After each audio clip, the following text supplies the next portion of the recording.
Introduction. When leadership means having to say you're sorry. It was the worst day of my professional life. I rode the train from Princeton to Washington that morning, lead in my stomach, reviewing and editing my remarks one last time. Waiting for the elevator in my building, I squared my shoulders and arranged my face to be able to greet our receptionist and other staff members on the way to my office.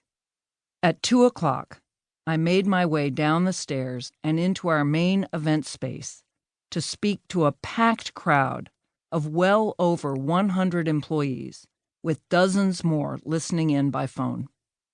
I took a deep breath and began with an apology.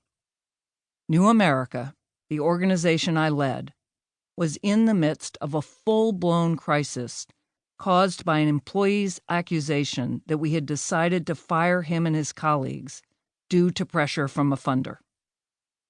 The accusation was neither accurate nor fair, either with regard to New America or to the funder, but it was calculated, successfully, to create a media storm and to put New America and my leadership in the worst possible light. The result, I told the staff, has been a set of events that has damaged New America's reputation for intellectual integrity and independence in the public eye, a reputation that is our lifeblood. I stand here now not to defend, but to apologize to all of you that this episode has imperiled the extraordinary work we do, and to figure out what I and we can do to repair the damage going forward. I'm sorry. For the next 90 minutes, I answered tough questions from the floor and from current and former New America Fellows on the phone, including celebrated writers and investigative reporters. One young employee asked, given several bad communications decisions I had made, how could the staff trust my future decisions? Another wondered why I had waited so long to take action against the employee in question.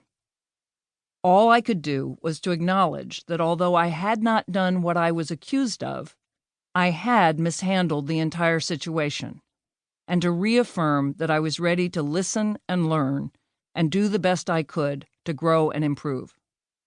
Toward the end, a seasoned Washington hand stood up to say, "This doesn't happen in D.C. Leaders don't apologize and answer hard questions." Perhaps half the room broke into applause, but the rest sat on their hands. A few members of my leadership team also stood up to speak and share responsibility. Others remained silent.